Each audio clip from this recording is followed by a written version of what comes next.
Guys promo ನೋಡಿದ್ರಾ? ನಿಮ್ಗೆ ಹೆಂಗೆ ಅನಿಸ್ತು ಪ್ರೊಮೋ ನೋಡಿ? ನನಗೆ ಏನು ಅನಿಸ್ತು ಅಂತ ಹೇಳಿದ್ರೆ ಪ್ರೊಮೋ ನೋಡಿ ಏನೂ ಇಲ್ಲ, ಕಾವಿಂಗೆ ಒಂದೇ ಒಂದಿನ ಗಿಲ್ಲಿ ರೇಗಿಸಿದ್ದಕ್ಕೆ ಅವ್ನು ವಿಲನ್ ಆಗ್ಬಿಟ್ಟ ಅಷ್ಟೇ. ಆಮೇಲೆ ಕಾವಿಂದು ಮತ್ತು ರಕ್ಷಿತ್ತೊಂದು ಮುಗಿಯದ ಜಗಳಗಳು ಇವ್ರದ್ದು.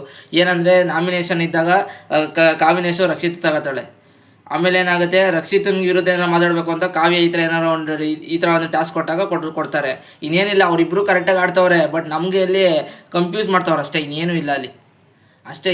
ಅವ್ರ ಪಾಡ್ಗೆ ಅವ್ರು ಕರೆಕ್ಟಾಗಿ ಆಡ್ತವ್ರೆ, ಅವ್ರ ವೇಲೆ ಅವ್ರು ಕರೆಕ್ಟಾಗವ್ರೆ, ಇವ್ರ ವೇಲೆ ಇವ್ರು ಕರೆಕ್ಟಾಗವ್ರೆ, ನಮ್ಮನ್ನ ಕನ್ಫ್ಯೂಸ್ ಮಾಡ್ತವ್ರೆ ಅಷ್ಟೇ, ಏನೂ ಇಲ್ಲ. ಅದರಲ್ಲೇನು ಸೀರಿಯಸ್ ಮ್ಯಾಟ್ರ್ ಇಲ್ಲ. ಅದಾದ್ಮೇಲೆ ಎಲ್ಲ ನೆಗಾಡ್ಕೊಂಡೇ ಇರ್ತಾರೆ, ತೊಂದರೆ ಇಲ್ಲ.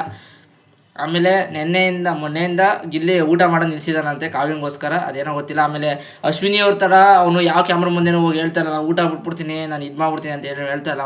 ಅವ್ನ ಪಾಡ್ಗೆ ಅವ್ನು ಕೂತವ್ರೆ. ಇವರೇ ಜನಗಳೆಲ್ಲ ತಲೆ ಕೆಡ್ಸ್ಕೊಂಡವ್ರು ಅವ್ರ ಮನೇಲಿ. ಯಾಕಂದರೆ ಅವ್ನು ಗೊತ್ತು, ಅವನು ಹೋಸಲಿ ಅಶ್ವಿನಿ ಮೇಡಮ್ ಬೈದವ್ರೆ, ನನಗೆ ಬೈಬಾರ್ದು ಅಂದರೆ ನಾನು ಎಲ್ಲೂ ಹೇಳ್ಕೊಬಾರ್ದು, ಆರಾಮಾಗಿ ಇರಬೇಕು ಅಂತ ಆರಾಮಾಗಿ ನೀರು ಕಿಡ್ಕೊಂಡು ಕರೆಕ್ಟಾಗಿ ಅವ್ನ ಪಾಡ್ಗೆ ಅವನಿಷ್ಟ. ಅದು ನೀ ತಿಂದಿರೋದು ಬಿಡ್ತಾ ಇರೋದು ಅವನಿಷ್ಟ, ಏನು ಮಾಡೋಕ್ಕಾಗಲ್ಲ. ಅಷ್ಟೇ ಗೈಸ್, ಈ ವಿಡಿಯೋ ಇಷ್ಟ ಆದರೆ ಮಾತ್ರ ಲೈಕ್ ಮಾಡಿ, ಇಲ್ಲಾಂದರೆ ಸ್ಟ್ರೈಕ್ ಮಾಡಿ. ಮುಂದಿನ ವಿಡಿಯೋದಲ್ಲಿ ಸಿಗ್ತೀನಿ. ಬಾಯ್.